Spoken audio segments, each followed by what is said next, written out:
Episode 1 मा हामी angle between two straight lines को फर्मुलाहरु डिस्कस गरेका थियौं र यो एपिसोड 2 मा हामी क्वेशन नम्बर 1 2 3 गर्छौं।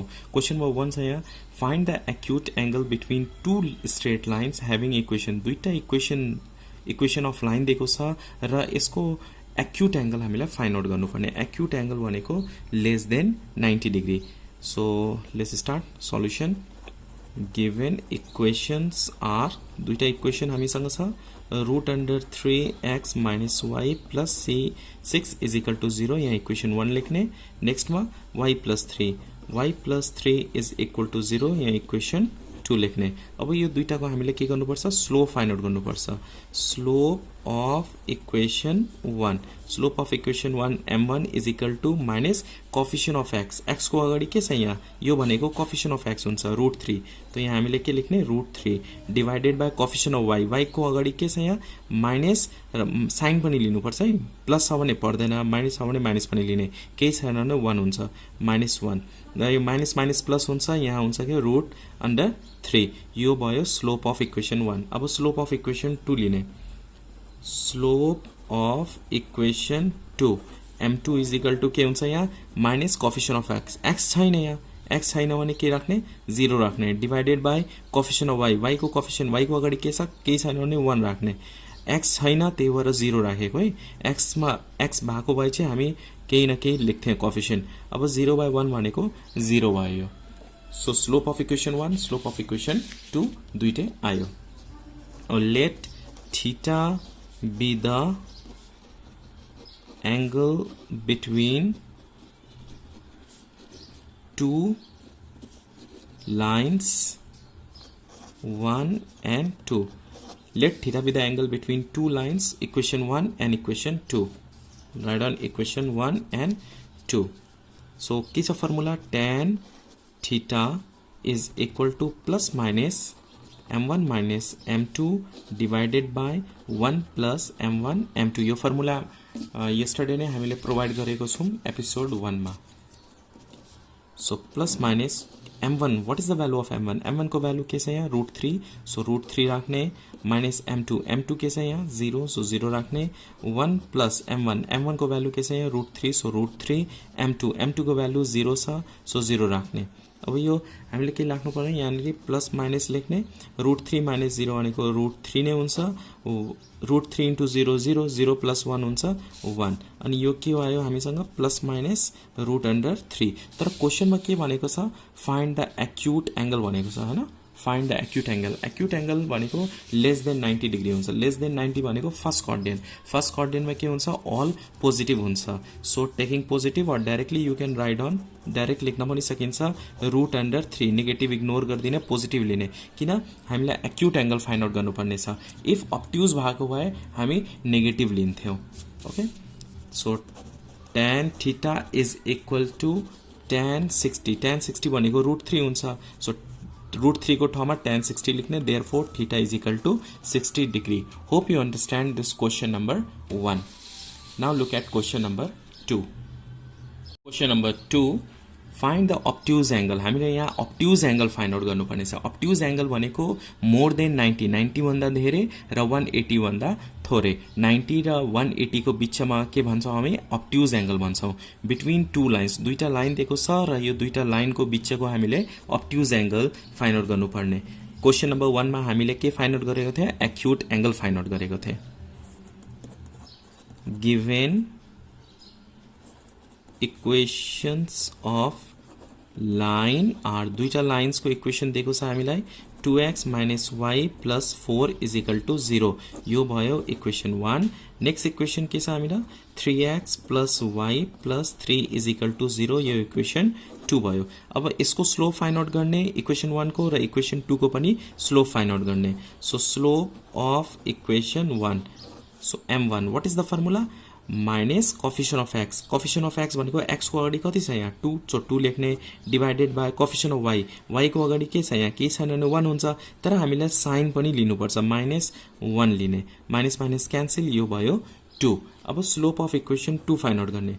Slope of equation 2 formula same छ m2 स्लोप अफ इक्वेसन 1 को लागि m1 लेख्ने हो भने 2 को लागि m2 लेख्ने हो minus coefficient of x x को अगाडि के छ त्यसलाई कोफिसिएन्ट अफ x भन्छ 3 so 3 divided by coefficient of y y को अगाडि के छ यहाँ 1 अब यहाँ पोजिटिभ छ भने लिनु परेन है नेगेटिभ हुँदाखेरि मात्र लिने हो यहाँ अब यो -3/1 हुन्छ -3 त्यसपछि हामी लेख्छौं let theta be the angle between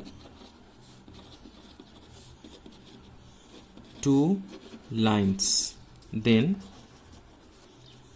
के छ फर्मुला tan थीटा को tan theta is equal to plus minus m1 minus m2 divided by 1 plus m1 m2 so tan theta is equal to plus minus m1 को value कति छ m1 हामीले यहाँ 2 आएको छ सो 2 लेख्ने minus m2 is equal two कति आएको छ यहाँ -3 माइनस यो माइनस र यो माइनसले गर्दा अरे एकपल्ट 1 स्टेप मोर लेख्दा पनि हुन्छ डाइरेक्टली 2 प्लस 3 लेख्दा पनि हुन्छ है यहाँ 1 plus m1 is equal two कति छ 2 सो 2 लेख्ने m2 इज इक्वल टू -3 छ सो -3 लेख्ने tan theta is equal to plus minus 2 को माइनस माइनस के हुन्छ प्लस 3 1 यो प्लस माइनस माइनस हुन्छ 2 3 जा के भयो 6 भयो यहाँ so tan theta is equal to plus minus 5/-5 अब यो दुटा क्यान्सल गर्ने tan theta is equal to plus minus ये के हुन्छ -1 हुन्छ अब यो -1 हराउँछ किनभने यहाँ अलरेडी यहाँ प्लस माइनस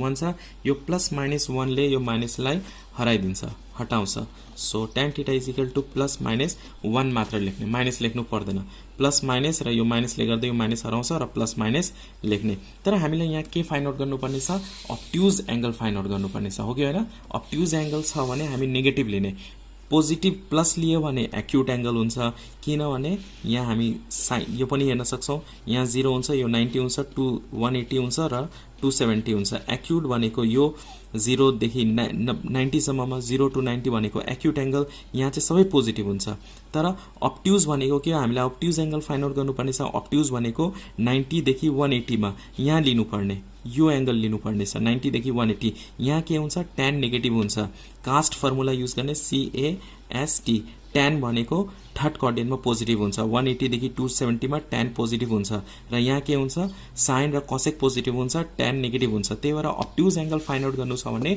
tan नेगेटिभ लिने so taking negative sign just यति बुझ्नु पर्ने एक्युट फाइन्ड आउट गर्नु छ भने पोजिटिभ लिने अब्ट्युज फाइन्ड आउट गर्नु छ भने नेगेटिभ लिने एंगल मात्र फाइन्ड आउट गर्नु छ भने पोजिटिभ पनि लिने नेगेटिभ पनि लिने so taking negative sign tan theta is equal to के हुन्छ यहाँ -1 लेख्ने tan theta is equal to -1 भनेको tan 45 हुन्छ अब यो यसलाई -tan 45 यसलाई अब्ट्युज एंगल को फर्ममा लेख्दाखेरि हामी लेख्छौं 180 यहाँबाट सबट्र्याक्ट गर्ने यो सेकेन्ड क्वाड्रेन्ट को लागि 180 माइनस यहाँ 45 छ 45 लेख्ने ओके अब यहाँबाट सबट्र्याक्ट गर्ने 180 मा यो 45 सबट्र्याक्ट गर्ने के आउँछ यहाँ tan theta is equal to tan यो दुईटा सबट्र्याक्ट गर्दा कति भयो 135 ठीक छ therefore theta is equal to 135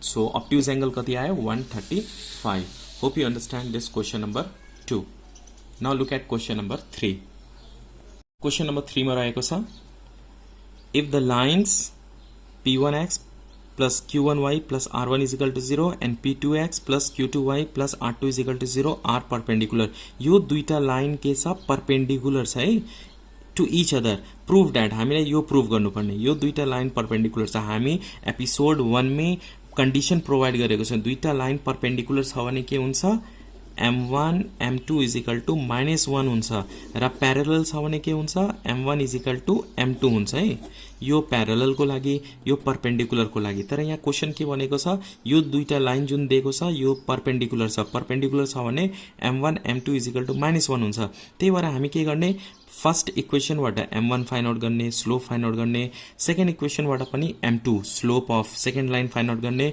र we know that m1 is equal to m2 is equal to -1 m1 m2 is equal to -1 लेख्ने र put the value and just solve let's take a start यहाँ हेरौँ है कसरी गर्न सकिन्छ given equations are दुईटा इक्वेशन दिएको छ हामीलाई p1x plus q1y plus r1 is equal to 0 यहाँ इक्वेसन 1 लेखौँ र नेक्स्टमा p2x plus q2y plus r2 is equal to 0 यसलाई इक्वेसन 2 लेख्ने। ठिक छ यहाँसम्म। अब स्लोप फाइन्ड आउट गर्ने। स्लोप अफ इक्वेसन 1 के हुन्छ? स्लोपको फर्मुला के छ? Minus coefficient of x. X को अगाडि के छ यहाँ? p1। So p1 by coefficient of y। y को अगाडि के छ यहाँ? q1। सो q1 लेख्ने। तो m1 को भ्यालु के भयो यहाँ? Minus p1 by q1। Now slope of equation 2 m2 के हुन्छ यहाँ? m2 को भ्यालु यसको स्लोप फाइन्ड आउट गर्ने। यो सेकेन्ड इक्वेसन को स्लोप फाइन्ड आउट गर्ने। Minus coefficient of x. X को कोफिसिएन्ट, एक्स को अगाडि के छ यहाँ? p2। सो p2 लेख्ने divided by coefficient of y। यहाँ कोफिसिएन्ट अफ y भनेको y को अगाडि के छ यहाँ? q2 अनि यहाँनिर के लेख्ने? q2 लेख्ने। ठिक छ यहाँसम्म। स्लोप अफ इक्वेसन 1 पनि आयो, स्लोप अफ इक्वेसन 2 पनि आयो। न हामीलाई के यहाँ क्वेसनमा भनेको छ? They are perpendicular. यो दुईटा लाइन के छ? परपेन्डिकुलर छ। अब यहाँ हामी लेखौँ है के? Since equation 1 and 2 are perpendicular. यो दुईटा लाइन के छ? Perpendicular to each other. So के हुन्छ? फर्मुला हामीले के प्रोभाइड गरेको थियौं? m1 m2 is equal to minus 1। m1 के छ भ्यालु? m1 को minus p1 by q1 into m2। m2 को भ्यालु यहाँ के फाइन्ड आउट भएको छ? Minus p2 by q2 is equal to minus 1 हुन्छ। अब यो माइनस माइनस क्यान्सल भयो, यो दुईटा मल्टिप्लाई गर्ने। p1 p2 divided by q1 q2 is equal to minus 1। Cross multiply गरिदिउँ अब, और लेख्न चाहिँ नबिर्सने। p1 p2 is equal to cross multiply गर्ने के हुन्छ? Minus q1 q2। अब हामीलाई प्रुफ के गर्नुपर्ने? p1 p2 plus q1 q2 is equal to 0। So यो स्टेप जुन छ माइनस q1 q2 यसलाई लेफ्ट साइडमा ल्याउने। सो के लेख्न सकिन्छ? p1 p2 माइनस छ भने के हुन्छ? Plus q1 q2 is equal to 0। Hence prove. हामीले यही प्रुफ गर्नुपर्ने अनि यहाँनिर हेन्स प्रुभ लेखिदिने। Okay, hope you understand question number 1 2 3।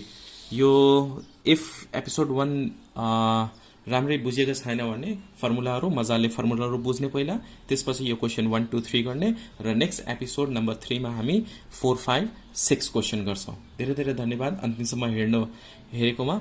र इफ तपाईहरु न्यू हुनुहुन्छ भने प्लिज सब्स्क्राइब गरिदिनुस् होला र साथीभाइसँग पनि शेयर गर्नुस् होला, किनभने यो क्लास 10 मा मात्र नभएर क्लास 11 12 मा पनि काम दिन्छ र एकदमै सरल तरिकाले म तपाईहरुलाई कोर्डिनेट ज्योमेट्री फर्स्ट देखि अन्तिमसम्म एडभान्स सम्म सिकाउँछु।